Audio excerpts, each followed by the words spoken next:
Bonjour et bienvenue à l'émission La Parole vivante. Cette émission où est-ce qu'on prend la Bible et on découvre qui est Dieu et quel est son plan extraordinaire qu'il a pour nous. Aujourd'hui à l'émission, on a un invité de marque, François Fréchette. Salut François, ça va bien? Salut mon cher Simon.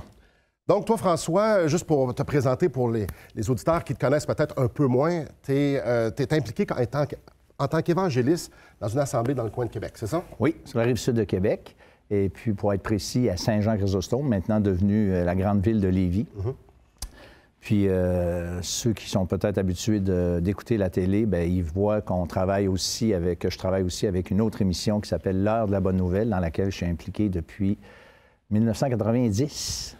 Donc, on se connaît depuis déjà quelques années. Tu es un homme qui est passionné d'une chose vraiment particulière, d'annoncer ce que Jésus a dit, annoncer le plan extraordinaire de Dieu pour ce qui nous concerne, nous les hommes. Et durant les prochaines émissions, évidemment aujourd'hui aussi, on va voir des paroles que Jésus a dit. Donc, oui. Ça ne vient pas de nous autres, ça vient de lui. C'est ça.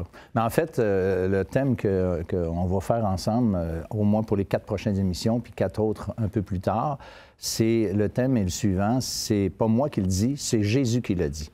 Et pourquoi ce thème-là? C'est que c'est une histoire que j'ai entendue, un témoignage d'un monsieur dans les années peut-être 50. Il y a un monsieur c'est un anglophone de l'Ontario qui visitait les gens qui avaient fait venir un Nouveau Testament dans la région de Québec. Bien, pas dans la région, mais dans la province de Québec. Et puis, ce monsieur-là, avec son accent anglophone, qui parlait quand même français, il disait souvent, il citait les textes bibliques, puis il disait un petit peu avec un accent, c'est pas moi qui le dis, c'est Jésus qui l'a dit. C'est pas moi qui le dis, c'est Jésus qui l'a dit. Et là, cette idée-là, je me dis, c'est bon parce que qu'est-ce qu'on dit, nous? Ça vient pas de nous.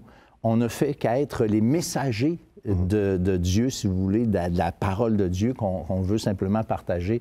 Alors, c'est pas moi qui le dis, c'est Jésus qui le dit. Quand ça fait pas ton affaire, c'est pas moi qui le dis, c'est Jésus qui le dit. Oui, parce que Jésus, qui est Dieu, est venu sur la terre puis est venu parler. Comme on en parlait un petit peu hors d'onde, ça devait être quelque chose d'exceptionnel quand Jésus commençait à enseigner ses disciples. Lui qui est la cause de toute chose, c'est lui le Créateur, se fait chair puis vient expliquer des choses à propos du royaume. Comment il présente son Père, il présente son plan extraordinaire. Ça devait être exceptionnel d'entendre la parole, le Logos, parler de lui-même et de parler de comment ça se passait. Puis là, on va sonder dans les Écritures des choses que lui, il a dites. Puis bien souvent, nous, en tant qu'êtres humains, on a des idées, on a des opinions, que ce soit politique, que ce soit à propos, on a voyagé, on raconte des choses, notre expérience. Mais c'est important de dire, un peu, là, ça, c'est Dieu qui le dit. Sa parole, c'est lui qui le dit. C'est pas nous qui, des fables ou qu'on va enseigner des choses, un grand savoir. On va aller puiser dans la parole de Dieu ce que lui, il dit. Qu'est-ce que tu en penses, justement, on fait ça? Oui, mais ce serait bon avant de préciser quelque chose, parce que Jésus, il a parlé beaucoup en paraboles. Oui, c'est vrai. Et puis, on se demande des fois si ces paraboles-là, c'est pour rendre les choses plus claires ou plutôt les obscurcir. Pour mélanger le monde. Pour mélanger, bon. Mais écoute, c'est les deux à la fois, en quelque part. Puis ça, aujourd'hui, on va répondre à cette question-là. Pourquoi Jésus a parlé en parabole? Puis on va voir qu'il y a quelque chose d'intéressant là qui est expliqué dans le texte qu'on va voir aujourd'hui. Alors, on lit ça. C'est dans l'Évangile de Matthieu, le premier évangile, le premier livre du Nouveau Testament. J'aimerais vous inviter à la maison de prendre votre Bible, si vous en avez une, et de tourner dans Matthieu. C'est au chapitre 13, et je vais lire les 9 premiers versets. Donc, Matthieu chapitre 13 au verset 1. Ce même jour, Jésus sortit de la maison et s'assit au bord de la mer. Une grande foule s'était assemblée auprès de lui. Il monta dans une barque et il s'assit. Toute la foule se tenait sur le rivage. Il leur parla en parabole sur beaucoup de choses et il dit, « Un semeur sortit pour semer. Comme il semait, une partie de la semence tomba le long du chemin. Les oiseaux vinrent et la mangèrent. Une autre partie tomba dans les endroits pierreux où il n'avait pas beaucoup de terre. Elle leva aussitôt parce qu'elle ne trouva pas un sol profond. Mais quand le soleil parut, elle fut brûlée et sécha, faute de racines. Une autre partie tomba parmi les épines montèrent et l'étouffèrent. Une autre partie tomba dans la bonne terre, elle donna du fruit, un grain 100, un autre 60, un autre 30. Que celui qui a des oreilles pour entendre, entende. Que celui qui a des oreilles pour entendre, entende. Ça veut dire, si je le traduisais en bon québécois, je dirais, écoute, tu as des oreilles, tu as une responsabilité d'entendre. Alors, écoute comme il faut ce que j'ai à dire. C'est très, très contemporain, là, mais il faut comprendre un peu le contexte ici. C'est que Jésus, c'était pas le premier enseignement qu'il a donné. Jésus enseignait, et il y avait des gens qui faisaient de l'esprit de bottine, que j'appelle. Ils se mettaient 2 doigts dans les oreilles, ils allaient l'écouter, mais ils ne voulaient pas comprendre, ils ne voulaient pas entendre. Eux autres, il y avait leurs présuppositions, il y avait leurs pensées, il y avait leur religion, il y avait ce qu'ils voulaient. Ils disaient, oui, on t'entend, là, mais on veut rien comprendre. Il n'y a pas plus sourd que qui ne veut pas entendre, dit le proverbe profane. Exactement. Donc, c'est un peu ça que Jésus est en train de dire ici. Il parlait en parabole pour dire, ben regarde, ceux qui veulent entendre vont entendre quelque chose. Puis ceux qui ne veulent pas entendre, ben il ne va rien se passer. C'est ça. Écoute, Simon, dans le temps qui semait, là, nous autres, on n'est plus dans cette façon de faire, mais les terrains étaient organisés en genre de bande de carrés, rectangulaires, avec des chemins réguliers. Et puis le semeur, lui, pas besoin d'être agriculteur pour comprendre ça, le semeur sortait, puis il semait, et là, forcément, il tombait des graines un petit peu en dehors de la terre qui avait été préparée. Et puis, tous les 4 différents terrains que Jésus nous explique, nous raconte, c'est humainement parlant, c'est tout à fait comme ça se faisait. Quelqu'un qui écoutait ça à l'époque là, voyait la scène facilement. Puis pour nous, on n'a pas besoin d'être agriculteur non plus pour comprendre que la semence, elle doit tomber dans de la bonne terre. Puis si elle tombe dans le trottoir puis que les gens la piétinent, il ne poussera rien. Écoute, on est rendu là, on devrait prendre une pause. Après ça, on va comme déballer un peu le message que Jésus avait à dire. Mais avant d'aller à la pause, j'aimerais offrir à nos auditeurs un cadeau. Le livre Destination finale de Marc Cahill.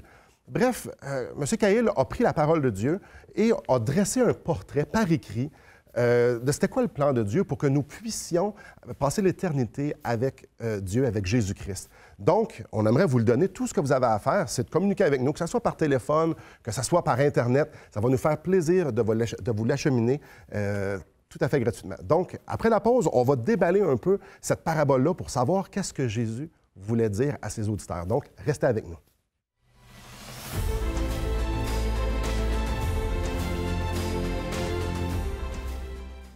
Assistez à un merveilleux déjeuner de l'espoir dans votre région. Un invité vous racontera comment Dieu a transformé sa vie et comment son cœur, souffrant, a trouvé une joie indicible en développant une relation personnelle et intime avec Dieu et son Fils Jésus-Christ. Des églises locales organisent de tels déjeuners dans plusieurs régions du Québec. Découvrez où et quand vous pouvez assister à un déjeuner de l'espoir dans votre région en visitant le site espoir.ca et en cliquant sur l'onglet « Déjeuner ». Bonjour à vous. Oui, on est en train de parler d'une parabole, la parabole des 4 terres ou les 4 terrains. Et puis là, on parlait tantôt que Jésus, pourquoi il parlait en parabole? Et les disciples, au verset 10 du chapitre 13, justement, le posent la question, pourquoi leur parles-tu en parabole? Et juste pour résumer un peu ce qu'on a dit tantôt, on va lire la réponse de Jésus au verset 15. Donc, je suis au chapitre 13 de Matthieu, au verset 15. « Car le cœur de ce peuple est devenu insensible.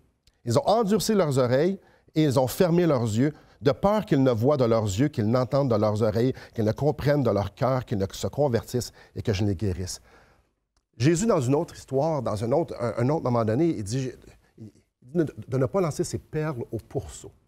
Grosso modo, tu ne donnes pas un trésor à quelqu'un qui ne veut rien savoir de ton trésor. Et les gens, comme on disait, avaient endurci leur cœur. Jésus était là, faisait des grands miracles, faisait des grandes choses.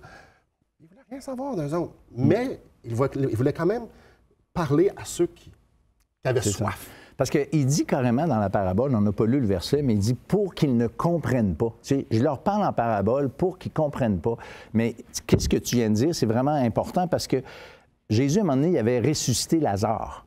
Et là, il était comme devant l'évidence que Jésus avait fait une résurrection. Écoute, c'est pas quand même peu gros, dire. Ouais. Le gars, il sentait tellement que ça faisait longtemps qu'il était mort.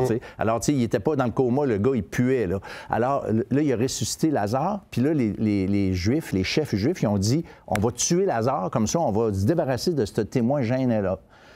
Ensuite de ça, à un moment donné, bien, je dis ensuite, mais à un autre moment donné, Jésus fait des miracles, puis là, il dit, c'est par la puissance de Belzébul, c'est-à-dire, c'est par la puissance du diable que tu fais ça. Alors, voyez-vous, les gens avaient comme une attitude d'oreilles fermées, ils ne voulaient pas entendre. Alors, Jésus dit, je vais vous parler en parabole, puis vous autres, là, bien, vous ne comprendrez pas. Par contre, la parabole aussi peut se dévoiler De telle sorte que, finalement, c'est une question d'attitude. Est-ce que ton cœur est ouvert? Est-ce que ton esprit est ouvert à entendre vraiment ce que Dieu a à te dire aujourd'hui? Donc, lui est en train de parler à une foule ou à des gens, Voilà. à un groupe de personnes, et pertinemment, il sait pertinemment qu'il y a des gens là-dedans qui ont les oreilles, qui ont les doigts dans les oreilles, mais il a envie que certains puissent bien comprendre, donc, ses disciples. Et plus tard, il va expliquer justement c'est quoi la parabole. Il dit, vous êtes intéressés, vous êtes ouverts, vous voulez entendre, vous voulez comprendre ce que je suis en train de vous dire. Laissez-moi vous expliquer les 4 terres. Bien, en fait, il faudrait lire justement, parce que là, c'est... toutes les paraboles dans le Nouveau Testament, Jésus ne donne pas l'explication. Il y en a qui nous font un petit peu plus gratter la tête, puis il faut creuser pour comprendre, effectivement.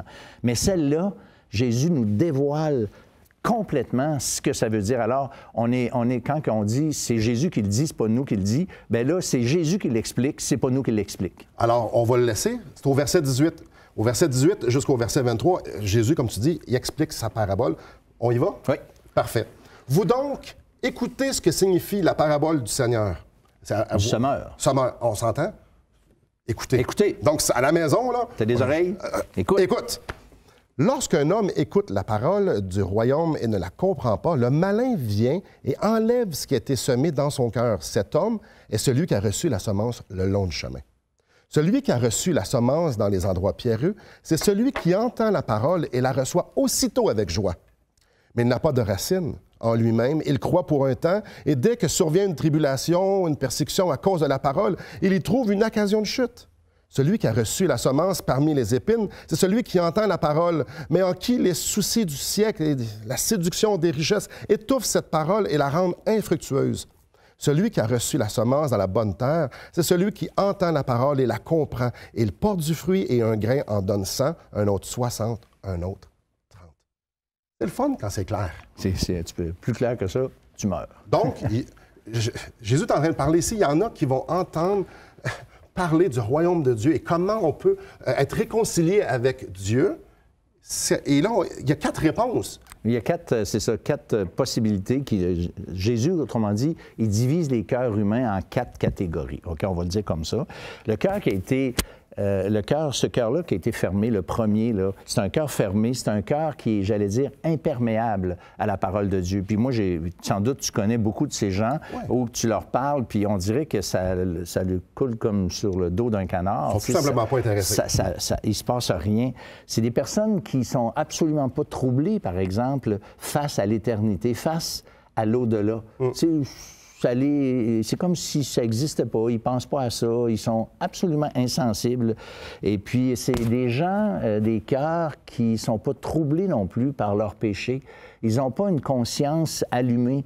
Ils ne voient pas devant Dieu, un Dieu 3 fois saint, par exemple, ils ne voient pas leur culpabilité, ils ne voient pas leur saleté par rapport à un Dieu parfait. On parle à des gens, on explique ce que la Bible enseigne, mais bien souvent, les gens disent « Ah, mais je suis une bonne personne ».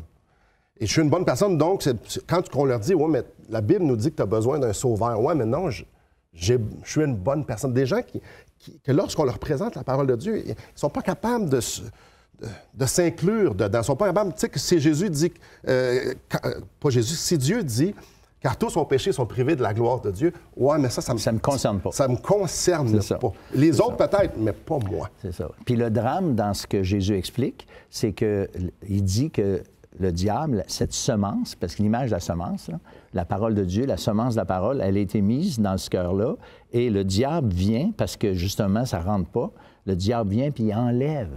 Autrement dit, il y a un combat spirituel qui se fait lorsque l'Évangile est annoncé, et que selon l'état du cœur, qui est préparé ou non, cette semence va éventuellement être enlevée par l'ennemi, notre ennemi spirituel, qui enlève cette semence de la parole de Dieu. Comme s'il n'y avait rien eu. Comme s'il n'y avait jamais rien eu. J'ai eu tellement d'expériences que je pourrais raconter, c'est débile, mais c'est ça.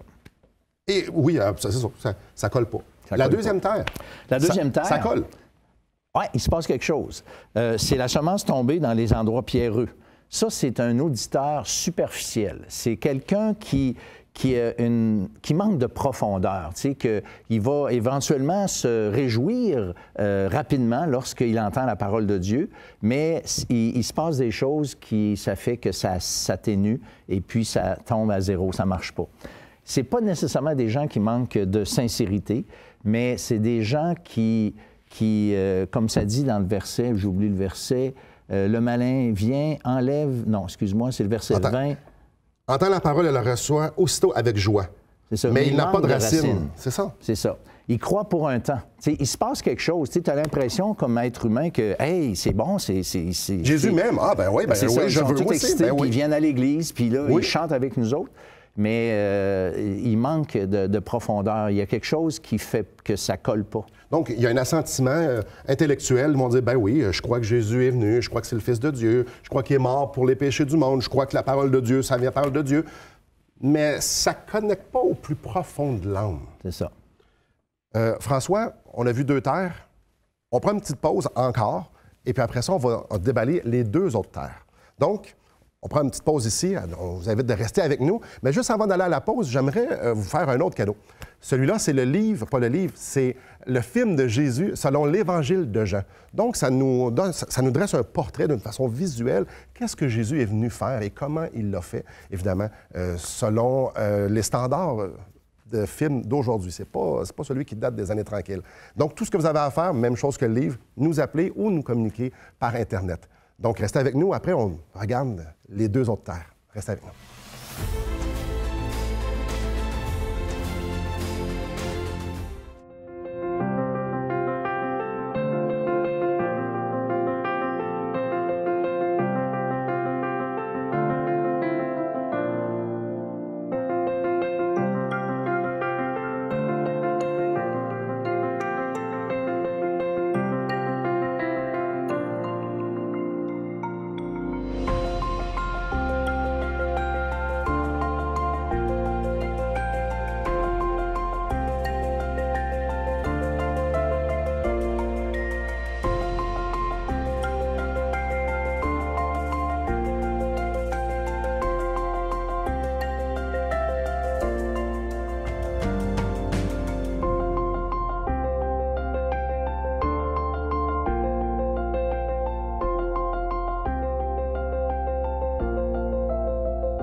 Bonjour à vous. On est dans Matthieu 13. On est en train de regarder une parabole. Et là, on est déjà en train d'expliquer. En fait, non, on n'est pas en train d'expliquer. C'est pas nous autres qui le dit. C'est Jésus qui le dit. Jésus est en train d'expliquer sa parabole pour que son auditoire, ses disciples plus précisément, puissent comprendre qu'il y a 4 terres, 4 attitudes ou 4 option de pouvoir, quand on reçoit la vérité, quand on reçoit l'enseignement de Jésus. On a vu la première, donc c'est sur le long du chemin. Sur le long du chemin. Et puis que là, l'ennemi vient retirer la semence. Après ça, c'est dans les pierres, où est-ce que c'est reçu avec joie. Oui, je crois, oui, je comprends, oui, un assentiment, mais vite, on passe à autre chose. On passe à autre chose. C'est ça. Et la troisième, c'est au verset 22, donc c'est celui qui reçoit, mais au travers des épines. C'est ça. La graine tombe à travers des épines. Et puis là, Jésus, il dit, c'est verset 22, là, ça dit, il a reçu la semence parmi les épines, celui qui entend les paroles, mais en qui les soucis du siècle présent et la séduction des richesses étouffent cette parole. Alors, c'est l'idée qu'il y a... La personne, elle a entendu et compris jusqu'à un certain point, mais, mettons, ça va mal dans son couple, peut-être financièrement, peut-être le travail, ou il y a peut-être quelque chose de positif, là. Peut-être, je l'ai souvent vécu, une madame, elle rencontre un nouveau monsieur, elle était toute seule depuis des années, puis elle rencontre un monsieur, puis la deuxième fois que je vais la visiter, hein? Non, mais tu me niaises pas, c'est la même personne. L'autre fois, elle a bavé à terre parce qu'elle avait soif. Là, elle et puis là, écoute, elle ne m'ouvre même plus à la porte. Ouais. Alors, tu sais, il arrive des éléments comme ça qui comme les mauvaises herbes dans un gazon, laisse-les progresser, les mauvaises herbes, et le gazon disparaît. Et la parole de Dieu, c'est un peu comme ça. L'ennemi, il y a des mauvaises herbes, et puis les mauvaises herbes, ils finissent par étouffer les vérités de la parole. Alors ça, c'est quand même assez dramatique. J'en ai connu aussi plusieurs personnes. On pourrait-tu parler, je te pose la question, mais je vais donner un peu la réponse en même temps, on peut-tu parler de gens ici où est-ce que tout ça semble beau, mais lorsqu'ils mettent leur vie, lorsqu'il faut que leur vie soit impliquée, donc il faut qu'il y ait un changement. Exemple, le sol, il y a une graine, il y a des racines, mais là, le sol doit supporter toutes les racines. Il y a un engagement du sol à vouloir faire pousser cette plante-là. Là, c'est non. C'est trop. Non, c'est trop. Là, moi, je veux bien être chrétien, là, je veux bien Jésus, là, mais là, ça me demande quelque chose. Moi, ma vie, ça ne va pas dans cette direction-là, moi. Là, je ne veux pas changer ça. Les plaisirs de la vie, ouais. OK? C'est tout à fait légitime, les plaisirs de la vie, OK? Mais quand les plaisirs de la vie emportent sur notre décision de suivre Christ, de se convertir à lui, de lui abandonner notre vie, parce que là, on sait qu'il y aura des choses. Moi, je me rappelle quand j'ai été converti en 1973, ça pesait très, très lourd, ça, dans la balance. Et moi, je voulais être sauvé, je croyais tout ça, mais donner ma vie, puis là, renoncer à des petits scénarios que moi, je m'étais fait. Ouais, je te des dirais ambitions, pas quoi. Des ambitions qui étaient, pour certaines, correctes, d'autres, carrément, que je savais que je ne pourrais pas aller dans cette direction-là. Bien, j'ai eu un combat qui a duré 2 mois dans ma propre vie. Et il a fallu que tu fasses une décision entre « je suis Jésus » ou bien non. Bref, c'est comme si c'était un peu cette terre-là. Tu te dis, j'ai un choix à faire. Ça a poussé, ça a été pas étouffé, mais ça a passé proche d'étouffer. Mais là, j'ai pris la décision d'avancer et je suis devenu, en fait, puis là, on peut regarder ensemble, je suis devenu, j'aime pas dire un bon cœur parce que c'est un mauvais cœur que j'ai, mais un bon cœur dans le sens propice à faire pousser la semence et non un cœur qui est bon. Tu comprends la différence? Un peu comme quand Jésus a appelé certains de ses disciples, il a dit, eux étaient en train de pêcher, puis il a dit, suivez-moi. Ouais. Et ils ont tout lâché leur filet, ils ont lâché, puis ils ont été. C'est ça. Donc, on y va, au verset 23, on parle de la bonne terre. Ouais. Celui qui a reçu la semence dans la bonne terre, c'est celui qui entend la parole et la comprend. Il porte du fruit, et un grain en donne 100, un autre 60, un autre 30. Donc, la terre dit, « Hey, oui, moi, je veux que cette vie-là soit là. Je veux que cette plante-là soit là. Regarde, ma vie appartient à la plante pour que cette plante-là puisse... » C'est ça. C'est comme si... Bien, Jean-Baptiste, j'aime beaucoup la pensée, il dit, et lui, il prêchait, « Repentez-vous et portez des fruits dignes de la repentance. » Alors, une vie qui porte du fruit, c'est une vie qui a été vraiment transformée par Dieu et c'est une vie qui en fait, c'est comme si Dieu enlever lui-même les mauvaises herbes qui ont tendance à étouffer cette parole pour finalement avancer librement et vraiment porter du fruit. Puis c'est intéressant parce qu'il y a différentes quantités de fruits. Le Seigneur, il ne nous a pas fait dans des moules. Et puis, certains portent certains fruits, d'autres portent d'autres fruits, d'autres une quantité plus ou moins importante. Mais chaque personne qui sont vraiment touchés par la parole de Dieu, que la semence porte un fruit, bien, il se passe quelque chose. Et puis, quelqu'un a déjà dit, quand tu te convertis, ton chien devrait s'en apercevoir. Alors, tu sais, il y a vraiment l'idée là qu'il y a un changement qui se passe. Et puis ça, c'est la puissance de la parole de Dieu et qu'il porte des fruits. Et là, c'est important, ça dit au verset 15 de Luc, chapitre 8, qui dit la même parabole, il porte des fruits avec persévérance. Alors, ceux qui ont vraiment été exercés, qui ont vraiment été sauvés par la grâce de Dieu, qui ont reçu le Saint-Esprit, c'est ce que la Bible nous enseigne, eh bien, dans 1 an, ils vont être encore là, contrairement aux terrains là, qui finissent par abandonner au bout d'un certain temps, qui est un feu de paille, effectivement. Eux autres, ils n'ont pas été vraiment, ils n'ont pas reçu vraiment ce qu'on appelle la nouvelle naissance. Mais le 4e terrain, ce sont des gens qui sont vraiment sauvés et qui continuent dans la foi, qui marchent dans la foi jusqu'à la fin, parce que Dieu a le pouvoir aussi de les garder, parce que ce sont ses enfants. J'aimerais vous laisser sur une réflexion pendant la pause. Vous, quelle sorte de terre êtes-vous? Quand Jésus vous parle, quand la parole de Dieu, vous écoutez l'émission, et quand la parole de Dieu est ouverte et qu'il vous parle, comment accueillez-vous cette parole? Quelle sorte de terre êtes-vous? Êtes-vous de cette terre qui dit, « Seigneur, parle-moi, je veux entendre, je veux que tu m'instruises, je veux savoir ton plan pour moi, peu importe ce que c'est, je veux ta vie, je te veux toi, je veux tes paroles. » Ou bien non, vous êtes comme ces 3 autres terres, peu importe. Prenez la pause, réfléchissez sur cette question existentielle. Quelle sorte de terre je suis? Comment j'accueille cette parole? Donc, je vous laisse quelques instants pour réfléchir et après la pause, on va justement parler de ce plan extraordinaire que Dieu a pour nous. Restez avec nous.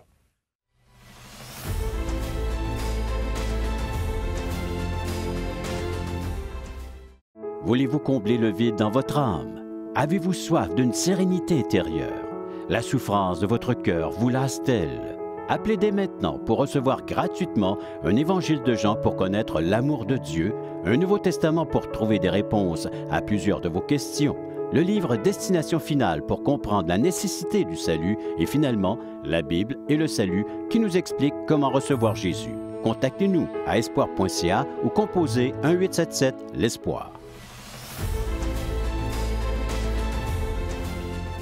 Bonjour. Ce qui est formidable avec cette parabole-là, c'est que même si on a été dans une époque dans notre vie, une première, une deuxième ou la troisième terre, on peut toujours être la quatrième terre. Tant qu'on n'est pas mort, on peut accueillir ce que Jésus est venu faire, accueillir sa vie. Puis là, on parle de ça, mais soyons plus précis. Qu'est-ce que ça veut dire exactement qu'on dit, accueillir cette parole-là? De quoi on parle? C'est ça. Mais j'aimerais dire, par rapport à ce que tu viens de dire, c'est vraiment important. Pour switcher de terrain, là, bien, ça peut arriver que ça soit à cause que tu as entendu la parole, que ça te fait évoluer, quand je dis évoluer, là, changer d'attitude et finalement un cœur ouvert. Ouais. Mais concrètement, c'est que Dieu est un Dieu saint, un Dieu juste, et puis nous, on est ses créatures, mais on s'est révolté contre lui dans le Jardin d'Éden déjà. Alors, on vient au monde, j'allais dire, qu'on n'est pas réconcilié. La Bible dit qu'on est ennemi de Dieu. Et vu que Dieu nous aime, puis que nous, on ne peut rien faire pour acquérir ou gagner la faveur de Dieu parce qu'il y a un schisme entre nous et Dieu, eh bien, Dieu a fait le nécessaire pour qu'on puisse être sauvé. Alors, quand le Christ est venu, lui, il était parfait, sans péché. Il a vécu d'une façon au point que Dieu s'est manifesté à lui pour dire c'est mon fils bien-aimé. Et c'est lui, l'innocent, qui est mort pour moi ou pour nous, le coupable. Et la Bible dit que si je reconnais mon état de pécheur et rebelle devant Dieu, que je crois à ce qu'il a accompli sur la croix pour payer la dette de mes péchés, la Bible dit que Dieu me donne la vie éternelle. Et le pardon des péchés. Le pardon des péchés. Alors, mes chers amis, une des premières caractéristiques d'être une quatrième terre, c'est de dire à Dieu, « Sauve-moi, j'ai besoin de toi. » Et de reconnaître que Jésus-Christ, c'est la seule façon, c'est le seul moyen par lequel Dieu peut nous sauver. Parce que lui, il a pris la mort que nous méritions. Il est ressuscité pour pouvoir nous donner la vie. Alors, mes chers amis, ça commence en disant, « Dieu, Jésus, sauve-moi. » Soyez cet auditeur qui va demander à Dieu de le sauver. Merci beaucoup, François. Merci beaucoup à vous et que le Seigneur vous bénisse.